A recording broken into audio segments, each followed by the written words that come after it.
mooy consolider projet Pastef pour man te nit soo yoree réew loo munti yor même soo yoree société dafa am yu bëri yoo war a def mais comme sooy tabax bâtiment la dafa am li ñu naan fondation yi lan mooy fondation réew pour man mooy yoon mooy justice ñun ñi ñëpp dañu dénk ay société bi ñu fa ñëwee am na yu bëri yu ñu waroon def te defaguñu lépp sax ba léegi mais soo ñëwee li nga bëgg njëkk a def mooy ñëpp tolloo justice am fa ci wàllum promotion ni ngay promouvoir nit ci wàllum recrutement ci wàllum lépp ku nekk gis fa boppam ñu xam ne au moins ki ñëw tegaat na affaire yi si yoon balaa sax ngay indi ay bilan réew ci yoon la war a tegu te ñun ñëpp xam nañ ne ko Sénégal li ko yàq depuis des années mooy que yoon deful liggéeyam et que sénégalais yi li ñu waroon bokk ñoom ñëpp jot si jotuñu si rawatina nag ci wàllum yoon te yoon dafa dépassé rek dinaa si ñëw léegi ci wàllum suñu matière yeeg déet même dans si wàllum koom-koom y a ce qu'on appelle la justice économique y a ce qu'on appelle l'équité territoriale yooyu yëpp day indi justice si réew bi si njëkk mooy ci wàllum suñu matière yi ñi ngi hérité benn réew boo xam ne en l'espace de 3 ans on a tué plus de 80 personnes ñun ñu bind suñu programme soo demee si projet bi coalition bon jamono boobu mi ngi tudd woon Diomaye président bëgguma ñu def benn amalgame mais damay wax temps wu 2024 Diomaye président la tuddoon projet bi ñu ngi si bind soo demee page 22 23 24 ñu ngi wax si li ñuy modifier si wàllum yoon te ne dinañ ko def avant avril 2025 mu ay réformes yu bëri yu am solo ci wàllum code pénal bi notamment nee nañ code pénal bi ñu hérité ci Napoléon lañ ko hérité woon 1810 dafa nekk code pénal boo xam ne méngoowul ak sénégalais yi ni ñuy doxalee Sénégal méngoowul ak aspiration du peuple ñu ne ay affaire raison d'état ay puissance publique li ko war a jiitu mooy l'humain moo ëpp importance loolu te loolu li may wax ni inventé wu ma ko de c'est écrit soo demee page 22 23 24 di ngeen ko gis loolu lañ bind mais ñu ñëw si contexte boo xam ne comme ni ma ko doon waxee léegi y a eu plus de 80 morts des blessés ay ñoo xam ne jëlee nañ si nekk si ay waylaago ay ñu perte seen liggéey ay ñoo xam ne seen kër tas na si mais la première chose qu'on devrait faire c'est def tout ba ñooñu retrouver justice loolu mooy dëgg si on le fait pas y a un problème am na sénégalais yoo xam ne dëgg la dëkk bi metti na sur le plan économique loolu dinaa si ñëwaat si deuxième partie bi parce que Sénégal dafa mus a metti ah wax jee fi nekk rek mais dafa mus a metti am na sénégalais yoo xam ne du lekk du ndekki du añ du reer mooy seen problème du loolu taxul ñu votel Pastef première chose bi taxoon ñu votel Pastef mooy dañu amoon sentiment ne que ñoom ay citoyens de seconde zone lañ que Sénégal dafa am benn élite boo xam ne benn minorité la ñoo téye dëkk bi te loolu on l'a hérité de la colonisation bi ñuy dem ñu bàyyil ñu fi benn élite boo xam ne ay nit yu ñuul lañ comme ñun mais dañu jël dëkk bi tënk ko di si def lu leen neex man ci wàllum suuf bi laa nekk ci laay liggéey moom lañ ma dénk mais su ma leen waxee les scandales que je vois notamment fii à Kër Massar les scandales que je vois bi régime yi passé def mais da ngay frustré da ngay mer tout le temps sénégalais yaa ngi fii sonn ñenn ñi di louer kër di fay ay lois yu cher pendant ce temps benn état boo xam ne yow tu dois être là pour les 18 millions de sénégalais nga jël ay suuf ay 600 mètres carrés ay 1000 mètres carrés di ko daggal ay nit mais pour parce que juste nit boobu jege na la étudiants yi dem université ñenn ñi amuñu néeg bu ñu dëkk di fanaan ci ay mbedd ak yooyu ñenn ñi di dem di liggéey Dakar amuñu fu ñu dëkk di fay seen salaire yëpp di dugg sur loise mais loolu c'est une injustice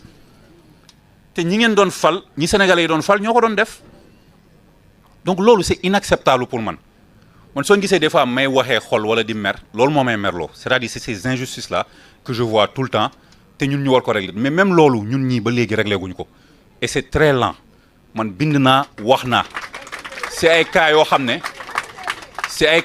ne dañ ko war a régler te li ñu koy régler du xaalis du dara c'est juste des décisions courageuses qu'on doit prendre c'est même pas des décisions courageuses parce que ñi ko doon def ay duñu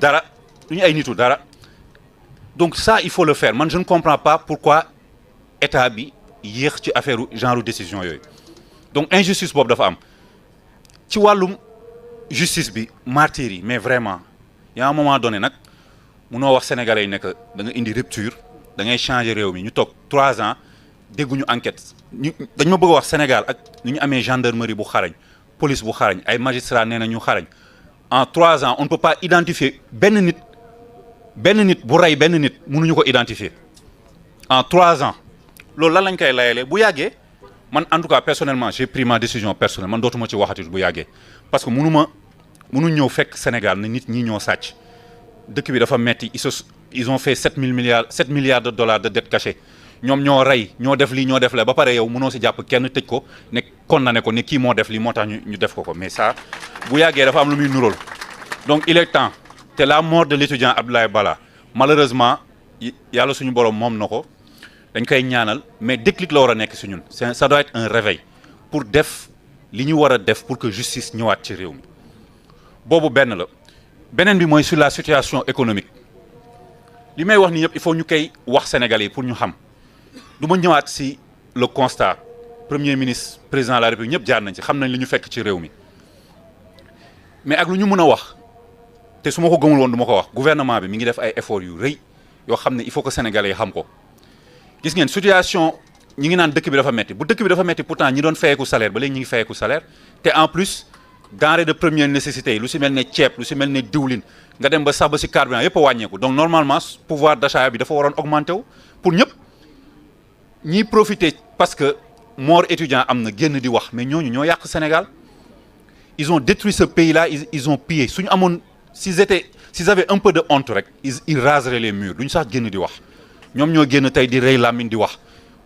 il y a beaucoup de choses que le gouvernement du premier ministre Ousmane Sonko est en train de faire pour redresser ce pays c'est pas facile nag fii ba mois de mars 2026 on a 746 milliards à payer sur le service de la dette 746 milliards sur l'année 2026 on doit payer plus de 6 000 milliards loolu mooy dëgg loolu moo tax et malgré tout ça dëkk baa ngi dox ñi ngi fay salaire ñi ngi wàññi durée de première nécessité donc ñi wax dëkk bi dafa metti kon imagine leen dëkk bi su neexoon lan la président ak premier ministre Ousmane Sonko di def kon kenn waxatu ko suñ ñu bàyyiloon dëkk boo xam ne teg nañ ko ci yoon dëkk boo xam ne amul yenn niveau d'endettement yi dëkk boo xam ne jëluñu xaalis bi yëpp sàcc ko kon instant bi gëm naa ne que sénégalais yi ñi ngi dund bu neex a neex buñ musul dund depuis 1960 donc loolu la ñu war a wax sénégalais yi parce que loolu mooy dëgg ñun dañu ànd ak suñu gouvernement suñu président de la République ak suñu premier ministre ci dëgg rek kese li premier ministre waxoon keroog parce que poste tënkuñu de fu loolu foog muy leer poste tënkuñu li ñuy wax ni waxuñu ko pour ut buzz waxuñu ko pour am dara man lépp lu ma gis su ma ko dénoncé si biir kenn waxu ci dara dama koy dénoncé si biti parce que yéen militants yi ñi ñu nommé wul yëpp man gënuma leen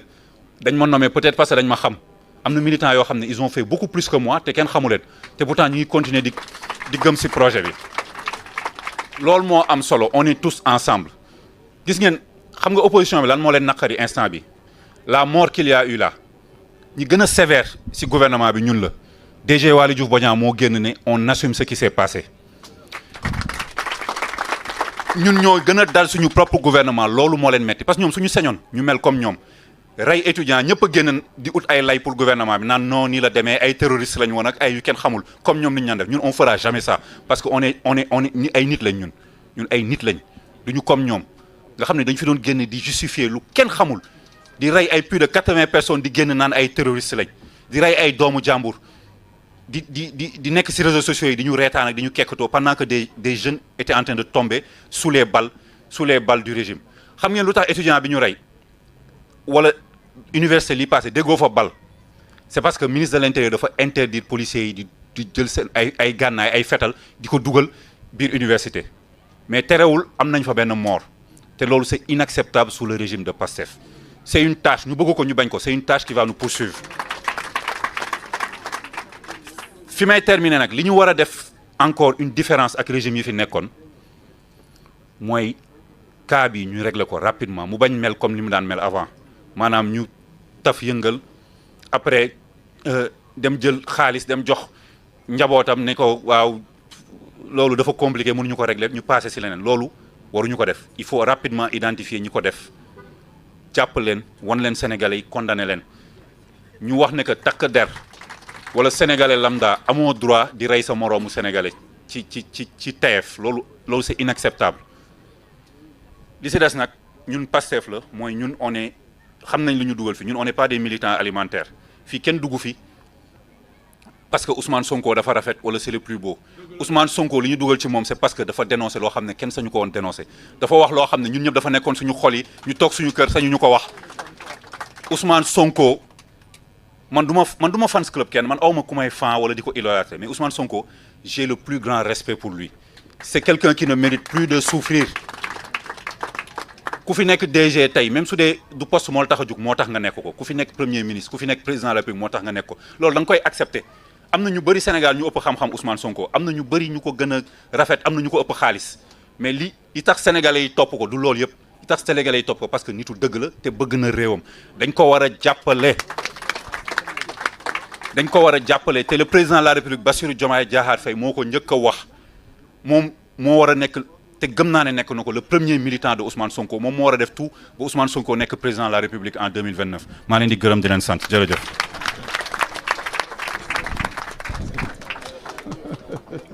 jërëjëf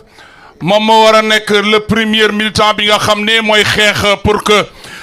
son excellence monsieur Ousmane Sonko 2029 ngir mu dem palais nekk président de la République du Sénégal macha allah ki ñuy bëgg a jox kàddu gi kooku nag mooy kan.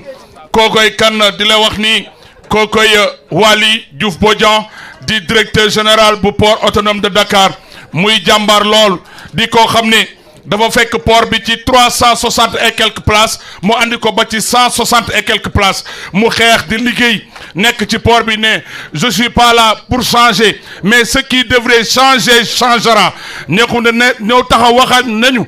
dama bëgg ngeen xam ni dama fay ñëw pour liggéey képp koo xam ne bëgg nga liggéey on va travailler ensemble kon ñii ci lu ñu nekk mooy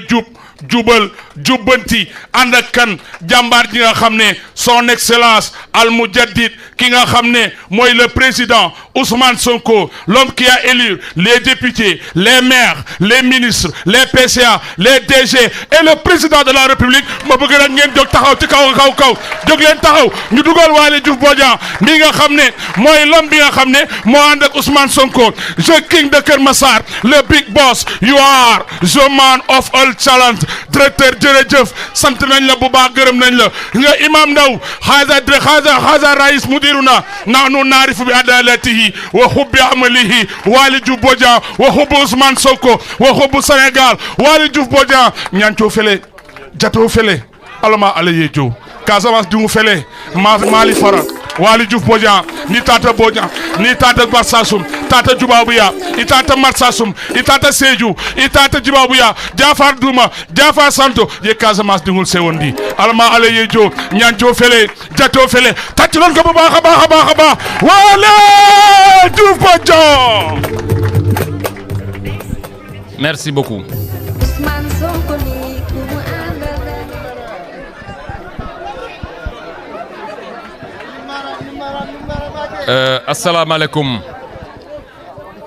asalaamaaleykum waa Keur Massar dañuy dégluwante tuuti rek comme ça ma mën a tënk parce que mu ngi bëgg a guddi il est déjà assez tard donc damay jéem a bañ a guddal parce que je pense que ñi njëkk a wax ils ont dit l'essentiel donc xam naa man li may wax tey du gudd d'ailleurs mon frère bi mu waxee pare dama ko ni man est-ce que jarati na may wax